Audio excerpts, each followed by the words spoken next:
C'est le magazine des Nations Unies, chers téléspectateurs. Voici les titres signés de ce soir. La célébration de la Journée internationale des droits de l'homme. L'humanité tout entière a célébré le 1er décembre la Journée internationale du sida sous le thème « Connaître ton statut ». Jeunes Congolais et Agenda 2030. Le 10 décembre 1948, il y a 70 ans maintenant, l'Assemblée générale des Nations Unies a adopté la Déclaration universelle des droits humains, exactement à Paris en France, en réponse aux affres et aux atrocités des deux guerres mondiales. Les États membres de l'Organisation des Nations Unies, qui la citent expressément et l'intègrent dans leur constitution, démontrant ainsi le prix qu'il y a à tâche. Ce lundi 10 décembre 2018, le Centre d'information des Nations Unies et l'Institut français du Congo ont organisé une cérémonie commémorative suivie. La lecture des 30 articles sur les droits humains en 6 langues officielles de l'Organisation des Nations Unies par les enfants universels dans la salle du cinéma de l'Institut français du Congo a donné un éclat de couleur à la célébration des 70 ans de la Journée des droits de l'homme. Chacun peut se prévaloir de tous les droits et de toutes les libertés proclamées dans la présente déclaration, sans distinction aucune, notamment de race. Article 26. 1. Toute personne a droit à l'éducation. En effet, la Déclaration universelle des droits de l'homme, adoptée par l'Assemblée générale des Nations unies le 10 décembre 1948 au Palais des Chaillots à Paris, fut rédigée en réponse directe aux horreurs et actes barbares vécus par les peuples du monde lors de la Seconde Guerre mondiale. Cette déclaration est l'incarnation des valeurs universelles qui transcendent les cultures, les nations et les religions et proclame les droits humains. Le coordonnateur résident du système des Nations Unies, M. Anthony Kouakou Ouemeng-Boama, a délivré le message du secrétaire général des Nations Unies à l'occasion des 70e anniversaire de la dite journée. Durant 70 ans, la Déclaration universelle des droits de l'homme a rayonné comme un phare dans le monde, mettant en lumière la dignité, l'égalité et le bien-être, et suscitant de l'espoir dans les lieux les plus sombres. Les droits proclamés dans la déclaration s'appliquent à tous, indépendamment de la race, des croyances, du lieu géographique ou de toute autre distinction, quelle qu'elle soit. Les droits de l'homme sont assaillis de toutes parts. Les valeurs universelles se délitent. L'état de droit est en recul. Aujourd'hui, plus que jamais, il nous appartient clairement et collectivement de défendre les droits de l'homme pour chacun partout dans le monde. L'ambassadeur de la France au Congo, M. Bertrand Kocheri, n'est pas resté en marge de cette journée de la défense des droits humains. Son allocution était focalisée sur 4 enjeux, après avoir rendu hommage à René Cassin, un éminent expert français, principal rédacteur de la version finale des textes de la Déclaration des droits de l'homme. Les enjeux de notre siècle sont bien des enjeux universels et des enjeux de droits de l'homme. Je n'en citerai que 4 à titre d'exemple. Celui du droit des femmes, qui a fait l'objet ici même d'une conférence débat le 27 novembre dernier dans le cadre de la lutte contre les violences faites aux femmes. Cette journée a été l'occasion de rappeler combien les femmes, qui constituent plus de la moitié de l'humanité, se voient encore refuser beaucoup de droits élémentaires, quand des droits durement conquis dans les années 70 ne sont pas remis en cause dans certains États. Celui de l'environnement, question incontournable pour l'avenir de l'humanité. Aujourd'hui, la Déclaration universelle des droits de l'homme est le texte le plus traduit au monde, ce qui témoigne de son inhérente universalité. Mais toutefois, les défis restent nombreux à la pratique, 70 ans après le lancement de la Déclaration des droits de l'homme. Il est impérieux de réaffirmer les droits universels et indivisibles véhiculés dans cette déclaration et d'évaluer l'état actuel de leur implication à travers le monde. Pour le ministre de la Justice, des Droits humains et de la promotion des peuples autochtones, M. Ange-Aimé Bininga, cette journée qui marquait le début de la marche irréversible de la communauté internationale vers l'affirmation de l'activité humaine doit et demeure une date commémorative chaque année. Il est donc nécessaire et opportun de mieux promouvoir et respecter les droits de l'homme dans nos actions de lutte contre les inégalités et les changements climatiques. Le gouvernement congolais salue le travail remarquable des Nations Unies qui l'accompagnent au quotidien dans la réalisation des droits inhérents au genre humain. Cette journée riche en sons et en couleurs était couplée à la remise des prix des 2 lauréates du concours de rédaction, d'un argumentaire sur exclusion et les 3 premiers gagnants du concours en ligne sur la mise en œuvre des 17 ODD en 2015. Concours initié par le Programme des Nations Unies pour le développement en sigle PNUD. Les lauréates du premier concours ont été primées d'un laptop chacun et bénéficieront d'un stage d'1 semaine au sein de cette agence onusienne. Les gagnants du deuxième concours ont été primés des sacs fourre-tout et bien d'autres fournitures. Content d'avoir reçu son paquet, Livette Bernès Pandikaya, deuxième au concours en ligne, exprime sa joie. Nous sommes satisfaits et nous remercions les organisateurs, plus précisément les systèmes des Nations Unies au Congo et l'ambassade de France pour toutes ces dons qui viennent de nous être offerts.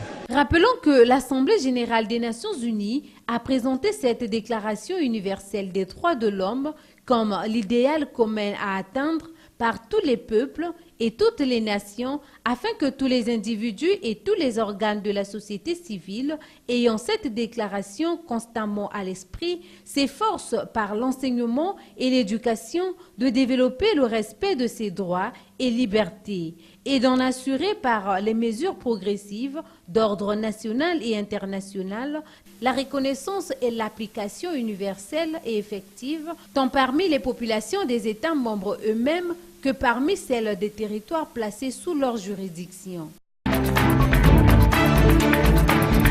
Le 1er décembre de chaque année, l'humanité commémore la Journée mondiale de lutte contre le sida. Cette année, elle a été célébrée sous le thème « Connaître ton statut ». Ce rendez-vous annuel invite le monde à lutter contre la propagation du VIH grâce à une vaste campagne de dépistage, à la mise sous traitement des séropositifs et aux multiples efforts de prévention à suivre dans ce reportage. Tenu dans le jardin public Émile Oboa, dans l'arrondissement 3 Poto-Poto, en limite avec la basilique Sainte-Anne. Cette célébration organisée par l'Agence des Nations Unies de lutte contre le sida, le ministère de la Santé et de la Population, la Croix-Rouge congolaise et d'autres agences nationales spécialisées dans la lutte contre le sida étaient rassemblés pour commémorer cette journée afin de sensibiliser la population à la progression de cette pandémie. À cette occasion, le maire de Poto-Poto s'est exprimé en ces termes. La célébration de cette journée du sida vient donc à propos redonner espoir à nos nombreux compatriotes atteints de cette maladie, lesquels vivaient déjà dans la psychose, voire la fatalité, à cause du manque des antirétroviraux.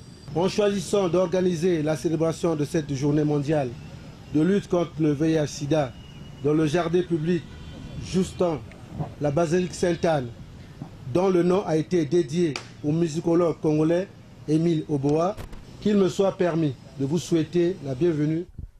Connaître son statut sérologique, se faire dépister tôt, donne à chacun la possibilité de se faire accompagner ou d'avoir des informations essentielles à l'accomplissement de la prévention à cette maladie et de prendre sa vie en main pour lutter efficacement contre cette maladie.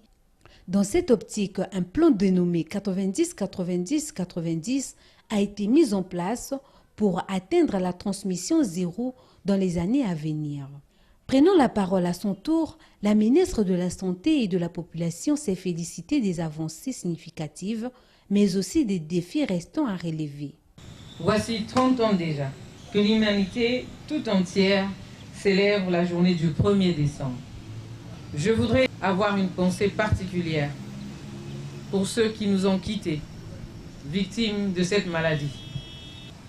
La présente journée a deux symboles.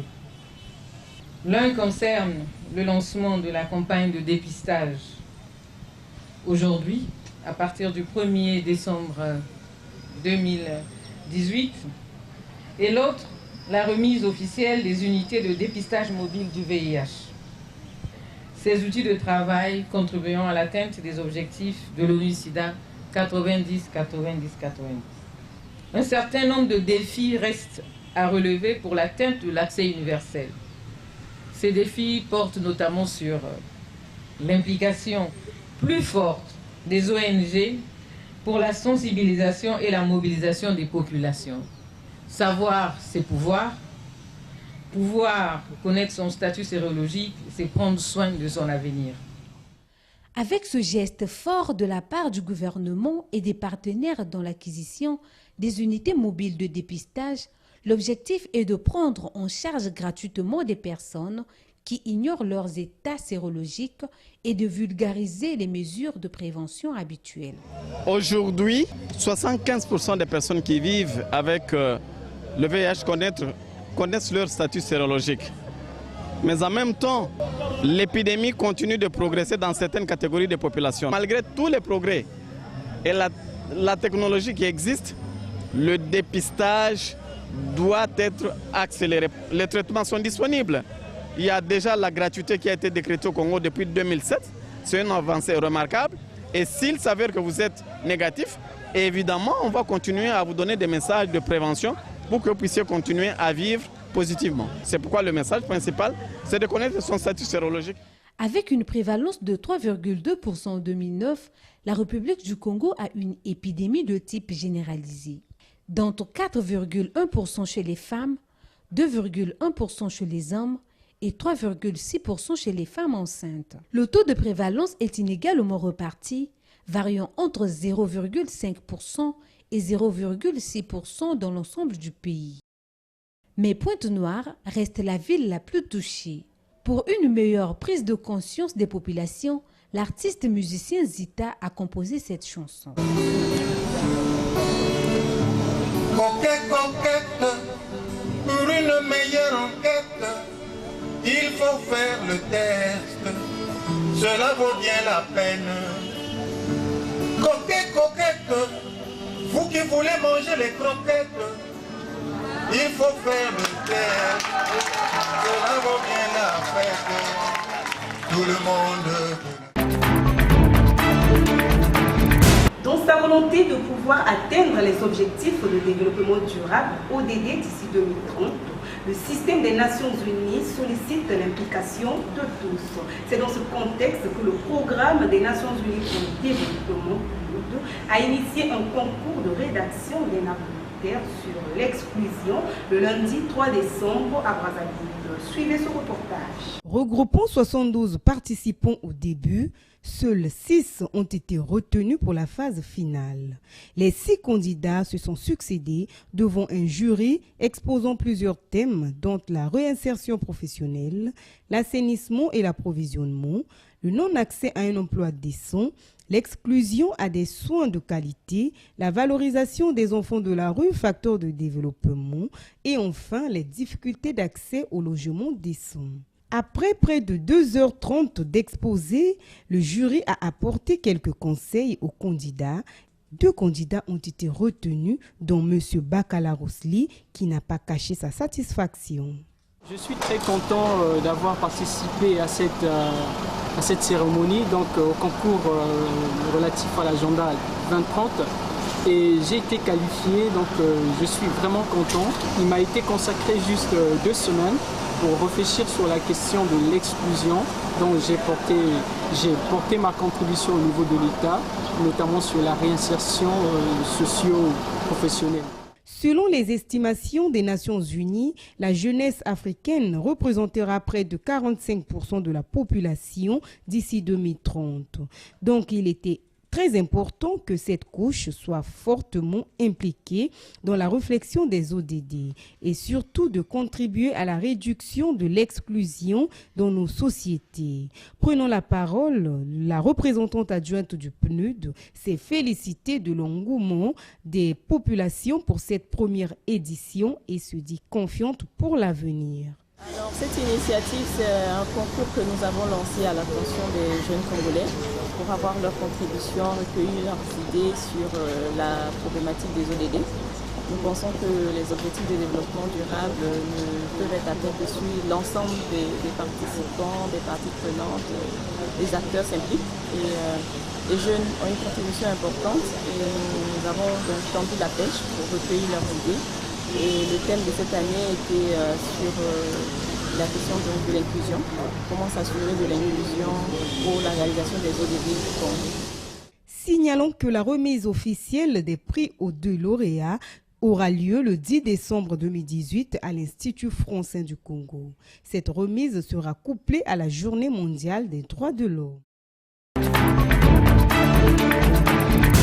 Terre sans frontières, un organisme de coopération internationale qui apporte à ses collaborateurs sa part de contribution dans chaque opération où elle intervient en mobilisant des ressources additionnelles pour une meilleure prise en charge des bénéficiaires, a doté le Haut Commissariat des Nations Unies pour les réfugiés, l'un de ses partenaires, du matériel médical au profit des réfugiés vivant dans le département de la Likwala ainsi qu'aux populations hautes ce mercredi 14 novembre à Brazzaville. Le reportage. Ce chapiteau blanc dans l'enceinte de Terre sans frontières et AREC a regroupé une centaine de personnes, dont les réfugiés, les représentants du comité des réfugiés, le représentant du HCR et bien d'autres. Terre sans frontières a pris à témoin cette foule pour pratiquer une œuvre charitable à l'endroit du Haut Commissariat des Nations Unies pour les réfugiés. Il s'agit donc d'un don de matériel médicaux tels que des lits, des matelas, des appareils et des médicaments au profit des réfugiés vivant au Congo, particulièrement ceux du département de la Likwala. Touché par cet acte honorable, Achille Honoré Kobosina, président des réfugiés RCA, déclare.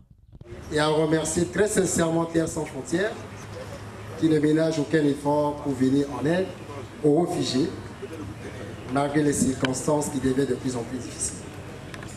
Nous ne pouvons laisser passer cette occasion, puisque c'est nous qui sommes les bénéficiaires.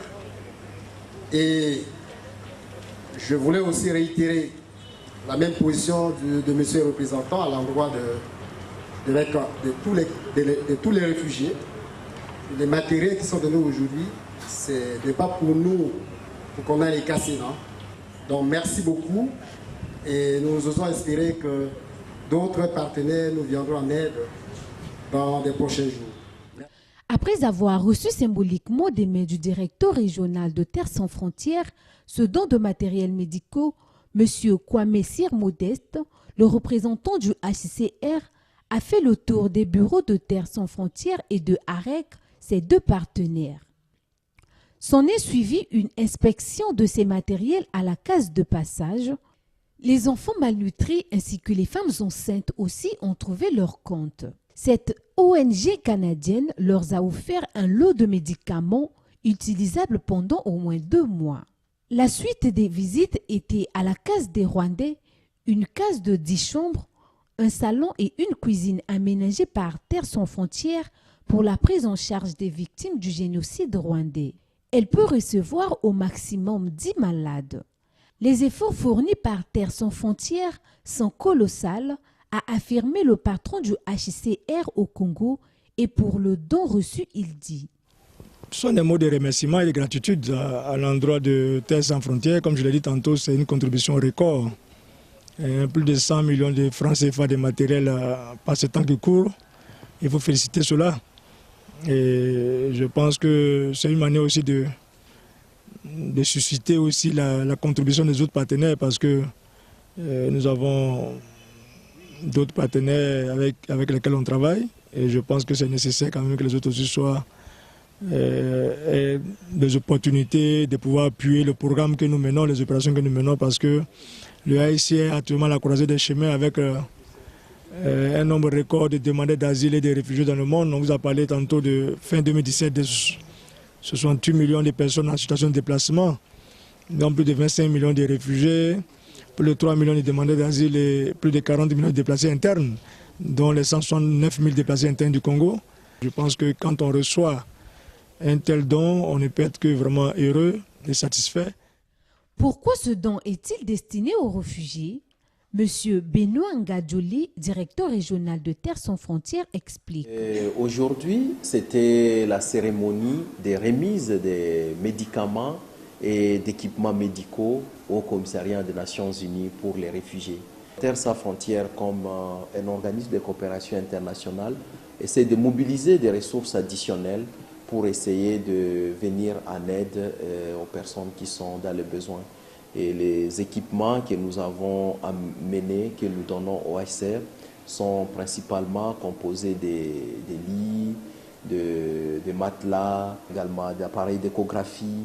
Nous avons des autoclaves, nous avons des matériels de laboratoire, des tables opératoires. On a également des tables d'examen qui vont être mis au service des réfugiés et dans les postes de santé, les centres de santé appuyés par le Haut Commissariat des Nations Unies pour les réfugiés. C'est notre part de contribution dans cette opération.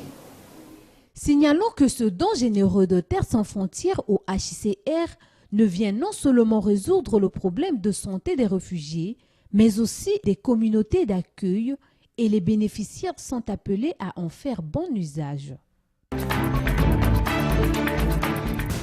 Le ministère de l'énergie hydraulique, en partenariat avec le Fonds des Nations Unies pour l'enfance, UNICEF, a ouvert le 8 novembre à Brazzaville une séance de dialogue multisectoriel sur l'accès à l'eau, l'hygiène et l'assainissement en vue de dynamiser ces trois secteurs d'activité.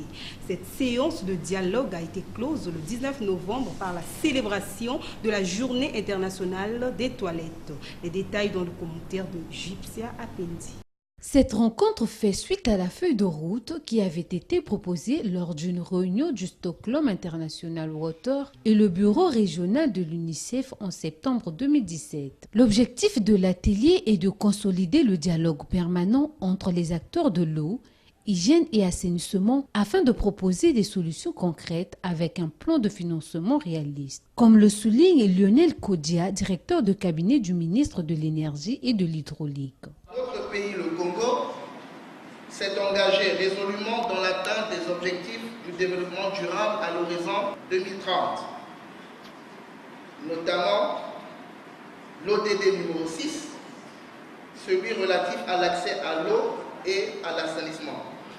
Cette volonté se traduit dans le plan national de développement 2018-2022 qui a pour objectif, concernant la composante eau et assainissement, d'améliorer la qualité de vie de nos populations en leur assurant un accès équitable à l'eau et j'ajouterai un accès équitable aux services d'assainissement. L'accès à l'eau potable et à l'assainissement fait partie des droits humains en général et celui des enfants en particulier.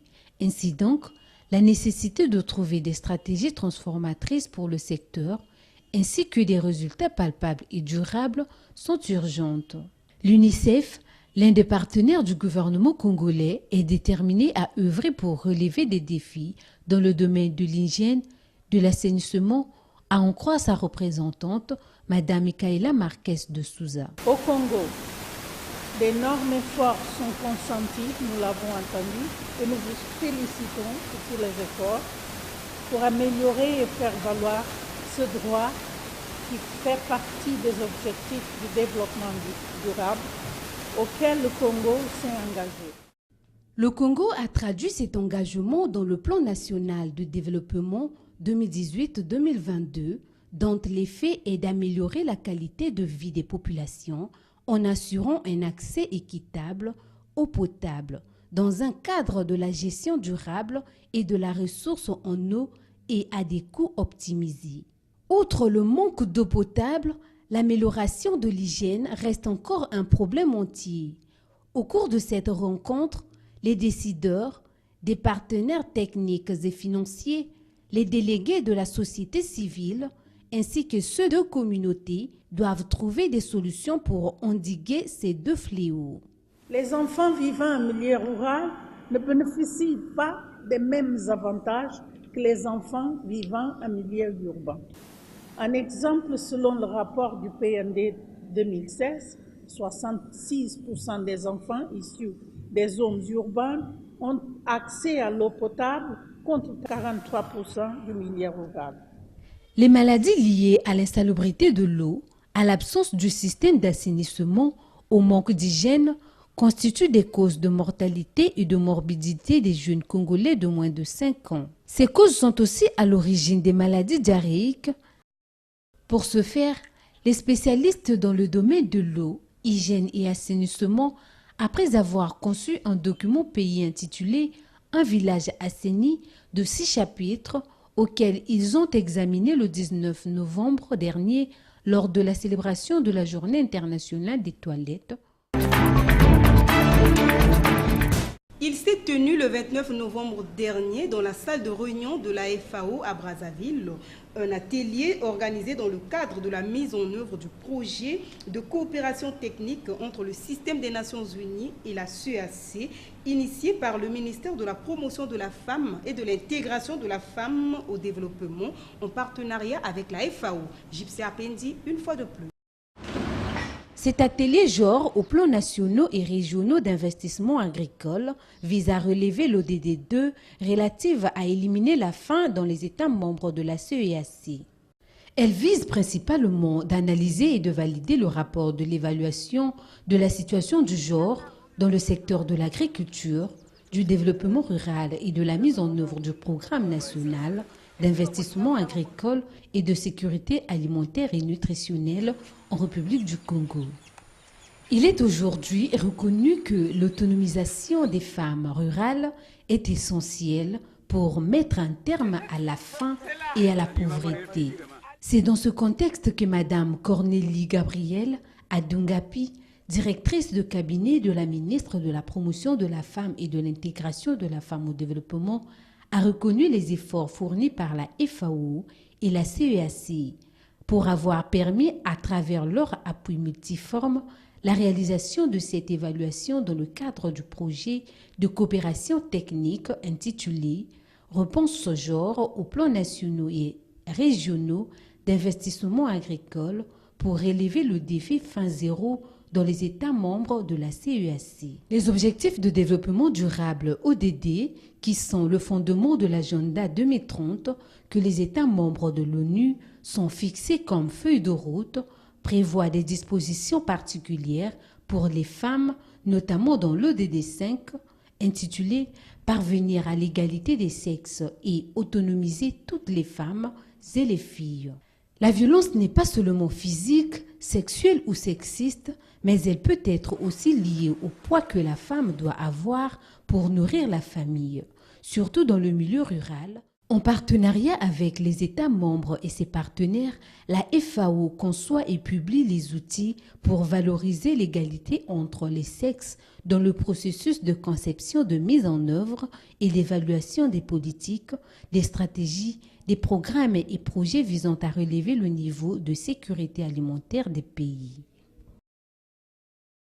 Ces outils concernent entre autres l'accès des femmes aux terres et aux autres ressources productives, l'accès à des emplois décents, aux opportunités marchandes, à la protection sociale, aux services ruraux.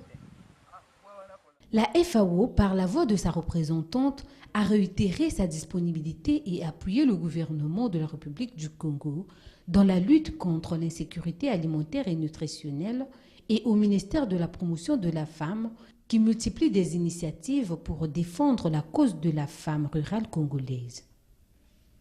Signalons que cette réunion qui s'est tenue dans la salle de conférence de la FAO a pris fin par une photo de famille. Nous sommes arrivés à la fin de ce magazine, chers téléspectateurs. Merci de votre confiance. Nous vous donnons rendez-vous samedi prochain.